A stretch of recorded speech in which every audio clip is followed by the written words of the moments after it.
கர்த்தருக்கு ஸ்தோத்திரம், தேவனுக்கு மகிமை உண்டாவதாக. ஆண்டவரும் இரட்சகருமான இயேசு கிறிஸ்துவின் நாமத்தில் உங்கள் யாவருக்கும் என் அன்பின் வாழ்த்துக்களை தெரிவித்துக் கொள்கிறேன். இதனால் கூட இந்த ஜாய் டிவியை பார்த்து கொண்டிருக்கிற உங்கள் யாவருக்கும் இனிய புத்தாண்டு நல்வாழ்த்துக்கள். அன்பு தேவ பிள்ளைகளே, இந்த நாளில் கூட தேவனின் வார்த்தை வெளிப்படும் நேரத்தில் நாம் இன்றைக்கு தேவனுடைய வார்த்தையை பார்க்க போகிறோம். தீங்கு நாளில் அவர் உங்களை மறைப்பார். இந்த புதிய ஆண்டில் கூட பாருங்க, நம்ம கடந்த ஆண்டில் நிறைய தீமைகள் நம்முடைய வாழ்க்கையில் வந்திருக்கும். இந்த புதிய ஆண்டில் அந்த தீமைகள் நம்முடைய வாழ்க்கையில் அணுகும் பொழுது கர்த்தர் சொல்கிறாரு, நான் உன்னை என் கூடாரத்தில் மறைத்து கொள்வேன். ஹல்லேலூயா. ஆகவே தான் சங்கீதங்களின் புஸ்தகம் 27ஆம் அதிகாரம் 5ஆம் வசனத்தை நாம் வாசிக்கும் பொழுது, தீங்கு நாளில் அவர் என்னை தம்முடைய கூடாரத்தில் மறைத்து என்னை தமது கூடார மறைவில் ஒளித்து வைத்து என்னை கன்மலையின் மேல் உயர்த்துவார். ஹல்லேலூயா. இப்போ பாருங்க, ஆண்டவர் இந்த புதிய ஆண்டுல நம்மளை பார்த்து சொல்றாரு, தீங்கு நாளில் அவர் உங்களை என்ன செய்வாராம்? தம்முடைய கூடாரத்தின் மறைவில் உங்களை மறைக்க போகிறாராம். ஹல்லேலூயா. அது மாத்திரமல்ல, கல்மலையில உச்சியில கர்த்தர் உங்களை உயர்த்த போகிறார். தேவ பிள்ளைகளே, கடந்த ஆண்டுல நிறைய தீமைகளை கண்டு நீங்கள் சோர்ந்து போயிருக்கலாம். இந்த புதிய ஆண்டுல கர்த்தர் சொல்றாரு, உங்களுடைய வாழ்க்கையில தீமைகள் வரும்பொழுது நான் உங்களை கூடாரத்துல மறைத்து கொள்வேன். ஹல்லேலூயா. பாருங்க, இந்த வார்த்தை சொல்லக்கூடியதான தாவீதுடைய வாழ்க்கையில நிறைய பிரச்சனைங்க. சவுல் ராஜா தாவீதின் மேல பொறாமை கொண்டு ஒவ்வொரு நாளும் அவர் என்ன பண்றாரு, எதையாச்சும் ஒன்று செய்யணும்னு சொல்லிட்டு அவர் என்ன பண்றாரு, கொலை செய்வதற்காக திட்டம் போட்டுக்கொண்டே இருக்கிறார். எந்த பக்கம் போனாலும் என்ன பண்றது, தாவீதுடைய வாழ்க்கையில பிரச்சனைகள் சூழ்ந்து கொண்டே இருக்கு. அதன் மத்தியில் தான் சொல்றாரு, தீங்கு நாளில் அவர் என்னை கூடார மறைவில் மறைப்பார். அன்பு தேவ பிள்ளைகளே, இந்த புதிய ஆண்டுல உங்களுடைய வாழ்க்கையில கூட என்ன விதமான தீங்குகள் வரப்போதோ அது தேவனுக்கு எல்லாமே தெரியும். அந்த தீமைகள் வருவதற்கு முன்பாக அவர் என்ன செய்ய போகிறாராம்? அவருடைய கூடாரத்துல மறைக்க போகிறாராம். அவருடைய கூடாரத்துக்குள்ள நீங்கள் இருக்கும் பொழுது உங்களுக்கு எந்த விதமான தீமைகளும் அணுகாது. ஹல்லேலூயா. எந்த விதமான பிரச்சனைகளும் உங்களுடைய வாழ்க்கையில அணுகாது. அவர் என்ன செய்வாராம்? கண்மலையின உச்சியில உங்களை கொண்டு போய் நிறுத்தன்னு வச்சுக்கோங்களேன், யாரும் உங்களை எட்டி கூட பிடிக்க முடியாத அளவுக்கு மாறிடும். ஆகவே தேவ பிள்ளைகளே, தீமைகளை கண்டு சோர்ந்து போகாதீங்க, தீங்குகளை கண்டு சோர்ந்து போகாதீங்க. எத்தனையோ பேர் உங்களுடைய வாழ்க்கையில உங்களுக்கு தீங்கு செய்யும்படிக்கு இப்படி காத்து கொண்டிருந்தாலும் அந்த காரியங்களிலிருந்து கர்த்தர் உங்களை விடுதலையாக்க போகிறார். ஹல்லேலூயா. ஆகவே உங்களுடைய வாழ்க்கையில பாருங்க, தேவனுடைய பிள்ளைகளே, நீங்கள் தீங்குகள் உங்கள் வாழ்க்கையில வரப்போதுன்னு சொன்னா அவர் உங்களை கூடாரத்துல மறைப்பாராம். ஹல்லேலூயா. தாவீதுடைய வாழ்க்கையில எத்தனை தீங்கு அணுகினாலும் அவர் சொல்றாரு, எண்ணிக்கைக்கு அடங்காத தீமைகள், என் தலைமையிலும் அதிகமான பிரச்சனைகள் என் வாழ்க்கையில சூழ்ந்து கொண்டாலும் கர்த்தர் என்ன பண்ணாரு, என்னை அவருடைய கூடாரத்துல மறைத்து கொண்டார். ஹல்லேலூயா. ஆகவே தேவ பிள்ளைகளே, உங்களை கண்மலையின உச்சியில நிறுத்துவாராம், அவருடைய கூடாரத்துல மறைத்து கொள்வாராம். அப்பொழுது உங்கள் வாழ்க்கையில எந்த தீங்குகள் அணுகாதபடிக்கு கர்த்தர் காத்துக்கொள்வார். ஆகவே சோர்ந்து போகாதீங்க. இந்த புதிய ஆண்டுல கர்த்தர் உங்களுடைய வாழ்க்கையில தீங்கு அணுகாதபடிக்கு காப்பார். ஹல்லேலூயா. ஆகவே தான் சொல்றார், வாதை உன் கூடாரத்தை அணுகாது, பொல்லாப்பு உனக்கு நேரிடாது. தேவ பிள்ளைகளே, நம்முடைய வாழ்க்கையில வருகிறதான எல்லா விதமான வாதைகள், அதாவது வியாதிகள், நம்முடைய வாழ்க்கையில என்ன விதமான பொல்லாங்கு எது வந்தாலும் அது உங்களை அணுகாது. ஹல்லேலூயா. உன் பக்கத்தில் 1000 பேரும் உன் வலதுபுறத்தில் 10,000 பேரும் விழுந்தாலும் அது உன்னை அணுகாது என்று சொல்லியிருக்கிறார். ஆகவே தீங்கு உங்களை வாழ்க்கையில வரும் மாதிரி தெரியும், ஆனால் வரும்பொழுது கர்த்தர் என்ன செய்வாராம்? உங்களை கூடாரத்துல மறைத்து கொள்வாராம், கண்மலையின உச்சியில நிறுத்துவாராம். ஹல்லேலூயா. அதுதான் சொல்றாரு, தாவீதுடைய வாழ்க்கையில எத்தனை தீங்குகள் வந்தாலும் என்னை கர்த்தர் காப்பாற்றினார். ஹல்லேலூயா. அதே தேவன் தான் இன்றைக்கு உங்க மத்தியில உலாவிக் கொண்டிருக்கிறார். அதே தேவன் தான் இந்த 2026ஆம் ஆண்டின் துவக்கத்துல உங்களை பார்த்து சொல்றாரு, தீங்கு அணுகாது. ஹல்லேலூயா. பொல்லாப்பு நேராது. தேவ பிள்ளைகளே, சோர்ந்து போகாதீங்க. இந்த புதிய ஆண்டுக்குள்ள நம்ம கடந்து வந்துட்டோம். இந்த புதிய ஆண்டுல என்ன நடக்க போதோன்னு சொல்லிட்டு நிறைய காரியங்களை கண்டு புலம்பிக் கொண்டிருக்காதீங்க, நிறைய காரியங்களை கண்டு சோர்ந்து போய் நின்று கொண்டிருக்காதீங்க. இந்த வார்த்தையை விசுவாசமாய் அறிக்கை செய்யுங்கள்.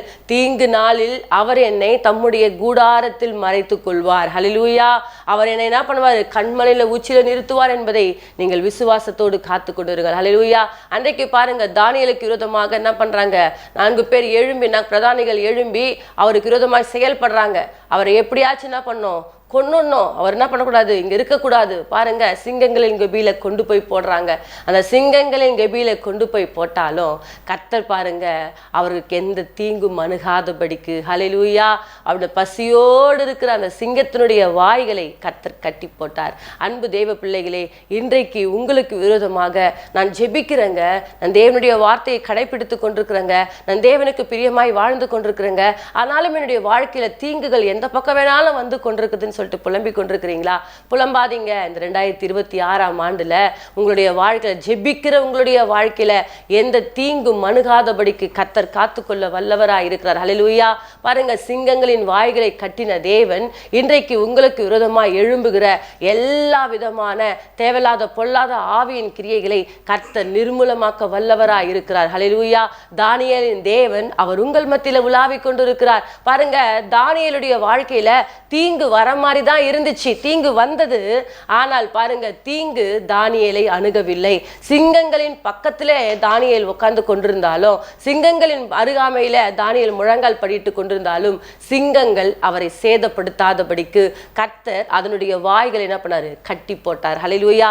அதே தேவன் தான் இந்த 2026ஆம் ஆண்டுல உங்கள் மத்தியில உலாவி கொண்டிருக்கிறார். உங்களுக்கு பக்கத்துல வந்துடலாம், உங்களுக்கு தீங்கு வர மாதிரி வரலாம், ஆனாலும் கர்த்தர் அந்த தீங்கு உங்களை அணுகாதபடிக்கு காத்துக்கொள்வார். பாருங்க, அந்த தீங்கு எப்பொழுது அவர் அனுபவிக்க ஆயத்தமாய் இருந்தாரோ அதன் பிறகு பாருங்க தானியேலை தேவன் என்ன பண்ண பிரதானியாய் உயர்த்தி வைத்தார். அன்பு தேவ பிள்ளைகளே, நம்முடைய வாழ்க்கையில தீங்குகள் வரும்பொழுது நம்ம என்ன பண்றோம், எனக்கு ஏன் இந்த தீங்கு வருது, எனக்கு ஏன் இந்த பிரச்சனை வருது, எனக்கு ஏன் இந்த போராட்டம் வருதுன்னு சொல்லிட்டு கேள்வி கேட்டு கொண்டிருக்காதீங்க. தீங்குகள் வரும்பொழுது தேவன் என்னை உயர்த்துவதற்காகத்தான், தேவன் என்னை ஆசீர்வதிப்பதற்காகத்தான், கர்த்தர் என்னை மேன்மைப்படுத்துவதற்காகத்தான் என்னுடைய வாழ்க்கையில் இப்படிப்பட்ட தீங்குகள் வருது என்பதை நீங்கள் முதலாவதாக அதை நம்பக்கூடியவர்களாய் இருக்க வேண்டும், அதை ஏற்றுக்கொள்ளக்கூடியவர்களாய் இருக்க வேண்டும். தாவீதுடைய வாழ்க்கையில் எத்தனை தீங்குகள் வந்தாலும் விசுவாசத்தோடு பேசிக் கொண்டிருக்கிறார். தீங்கு நாளில் அவர் என்னை கூடார மறைவில் என்னை மறைத்துக் கொள்வார், அவர் என்னை கண்மலையின் உச்சியில் என்னை கொண்டு போய் நிறுத்துவார், எந்த விதமான பிரச்சனையும் அணுகாதபடிக்கு,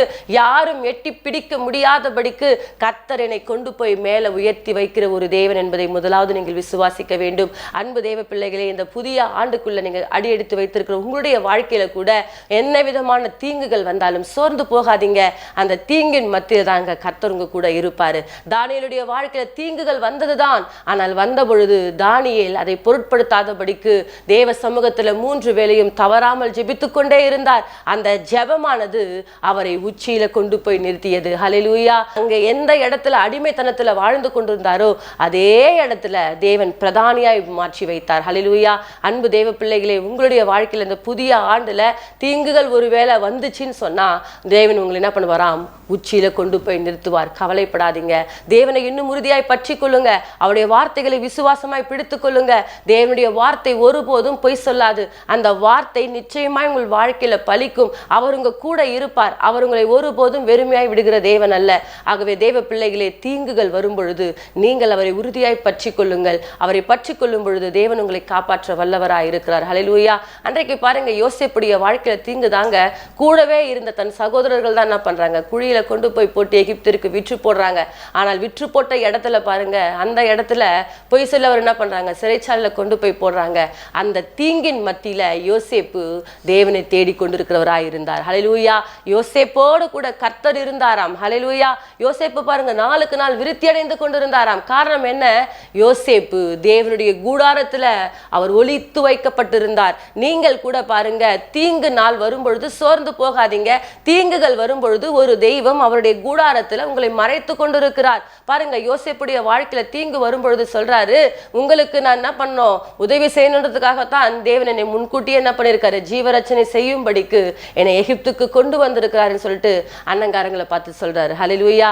அன்பு தேவ பிள்ளைகளே, தீங்குகள் வரும்பொழுது அவர்கள் சோர்ந்து போகவில்லை, மாறாக தீங்குகள் வரும்பொழுது அவர்கள் இன்னும் தேவனோடு ஐக்கியப்பட்டிருந்தார்கள். உங்களுடைய வாழ்க்கையில பாருங்க, இந்த புதிய ஆண்டுல ஒருவேளை தீங்குகள் வர மாதிரி ஒரு காரியங்கள் இருக்குன்னு சொன்னா தேவன் உங்களை பாதுகாப்பாக வைத்துக் கொள்வார். ஹல்லேலூயா. பாருங்க, யோசேப்புடைய வாழ்க்கையில தீங்கு வரும் பொழுது அவர் தேவனை பற்றி கொள்ளும் பொழுது தேவனை என்ன பண்றாரு, உறுதியாய் அவரை பிடித்து கொண்ட பொழுது தேவன் எந்த இடத்துல இந்த யோசேப்பு அடிமையாய் கடந்தாரோ அதே இடத்துல அதிபதியாய் மாற்றி அநேகரை போஷிக்கும்படிக்கு கர்த்தர் கிருபை செய்கிறார். என் அன்பு தேவ பிள்ளைகளே, இந்த வார்த்தைகளை கேட்டுக்கொண்டிருக்கிற உங்களுடைய வாழ்க்கையில கூட தீங்குகள் வரும் பொழுது அவர் உங்களை கூடாரத்தில் மறைத்துக் கொள்வாராம். ஹல்லேலூயா. அவருடைய மறைவுக்குள்ளாக இருக்கும் பொழுது நமக்கு எந்த பிரச்சனையும் இல்லைங்க. அவருடைய மறைவுக்குள்ளாக இருக்கும் பொழுது எதுவும் நம்ம ஒன்றும் சேதப்படுத்த முடியாதுங்க. தேவன் உங்க கூட இருப்பார். ஹல்லேலூயா.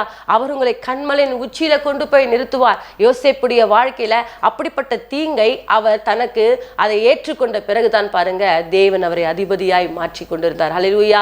அன்பு தேவ பிள்ளைகளே, உங்களுடைய வாழ்க்கையில கூட இப்படிப்பட்ட காரியங்கள் ஒருவேளை இந்த ஆண்டுல வரப்போகுதுன்னு சொன்னா கர்த்தர் உங்களை முன்கூட்டியே தேவன் என்ன சொல்றார், நான் தீங்கு வந்தால் நான் உங்களை காப்பாற்றுவேன். ஹல்லேலூயா. தேவன் உங்க கூட இருக்கிறாரு.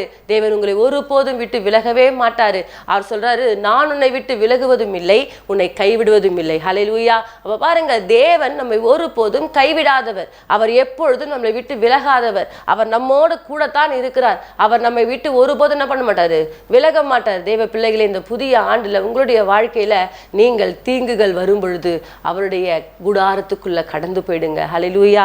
ஆகவே தான் ரொம்ப அழகா சொல்ற, தீங்கு நாள் தமது குடார மறையில ஒளித்து வைத்து, ஹல்லேலூயா, மறைப்பாராம், ஒளித்து வைப்பாராம். யாருன்னா வந்தா கூட என்ன பண்ண இல்லைன்ற அளவுக்கு என்ன பண்ணுவாராம், நீங்க இது இருக்கிற இடமே தெரியாத அளவுக்கு அவர்கள் கண்களுக்கு மறைவாக. இன்றைக்கு பிசாசானன் உங்களுடைய வாழ்க்கையில இந்த புதிய ஆண்டுல உங்களுடைய வாழ்க்கையில என்ன விதமான பிரச்சனைகள், அதாவது வியாதிகள் கொண்டு வரணும், இவங்க வாழ்க்கையில கடனை கொண்டு வரணும், இவங்க வாழ்க்கையில பிரச்சனைகளை கொண்டு வரணும், சமாதான குறைவுகளை கொண்டு வரணும், நஷ்டங்களை கொண்டு வரணும்னு சொல்லிட்டு நிறைய காரியங்களை கொண்டு உங்களுடைய வாழ்க்கையில செய்யணும்னு நினைச்சாலும் தேவன் பாருங்க அவனுக்கு முன்பாக உங்களை என்ன பண்ணுவாராம், ஒளித்து வைப்பாராம். உங்களை கண்மலையின் உச்சியில கொண்டு போய் நிறுத்துவாராம். கண்மலையின் உச்சியில நீங்க இருப்பீங்கன்னு சொன்னா எவராலும் உங்களை பார்க்க முடியாதுங்க. ஏன்னா நீங்க உச்சியில இருப்பீங்க. ஆகவே தேவ பிள்ளைகளே, தேவன் உங்களை நிச்சயமாய் ஆசீர்வதிக்க அவர் வல்லவராய் இருக்கிறார். ஆகவே தீங்கு நாளில அவர் உங்களை கூடாரத்தில் மறைத்துக் கொள்ளக்கூடியவராய் இருக்கிறார். ஹல்லேலூயா. அது மாத்திரமல்ல, நோவாவுக்கு ஒரு தீங்கு வரப்போகுது. பாருங்க, நோவாவுடைய வாழ்க்கையில ஆண்டவர் சொல்றாரு, ஜலப்பிரளயம் வரப்போகுது, எல்லாரும் என்ன பண்ணுங்க, பேழைக்குள்ள வந்துருங்கன்னு சொல்றாரு. ஆனால் ஒருவரும் என்ன பண்ணல, அதை ஏற்றுக்கொள்ற. ஆனால் நோவா பாருங்க தேவனை விசுவாசித்தார், தேவனை நம்பக்கூடியவராய் இருந்தார். ஆகவேதான் நோவாவும் அவருடைய குடும்பமும் பேழைக்குள்ள காப்பாற்றப்பட்டார்கள். காரணம் என்ன தெரியுங்களா? யார் ஒருத்தர் அந்த தீங்கு வரும் பொழுது அவருடைய சமூக காத்திருக்கிறீங்களோ, அவரை விசுவாசிக்கிறீங்களோ, அவரை உறுதியாய் பற்றி கொண்டிருக்கிறீங்களோ, அவர்களை தேவன் ஒருபோதும் கைவிடவே மாட்டார். ஹல்லேலூயா. அவர்களை தேவன் அவருடைய கூடாரத்தில் மறைத்துக் கொள்வார். அவர்களை என்ன பண்ணுவாராம், கண்மலின் உச்சியில கொண்டு போய் நிறுத்துவார். ஆகவே தேவ பிள்ளைகளே, உங்களுடைய வாழ்க்கையில என்ன விதமான தீங்குகள் வருதா, அதை கண்டு சோர்ந்து போய் நின்று கொண்டிருக்காதீங்க. அதே இடத்துல நின்று கொண்டிருக்காதீங்க. இந்த புதிய ஆண்டுல தொடர்ந்து ஓடிக்கொண்டே இருங்க. தேவனுக்குள்ளாக ஜெபத்திலோ, தேவனுக்குள்ளாக விசுவாசத்திலோ, தேவ சமூகத்துல போய் காத்து கொண்டிருந்து அவருடைய சமூகத்துல இரவும் பகலும் கர்த்தருடைய நாமத்தை உயர்த்தி கொண்டிருங்க.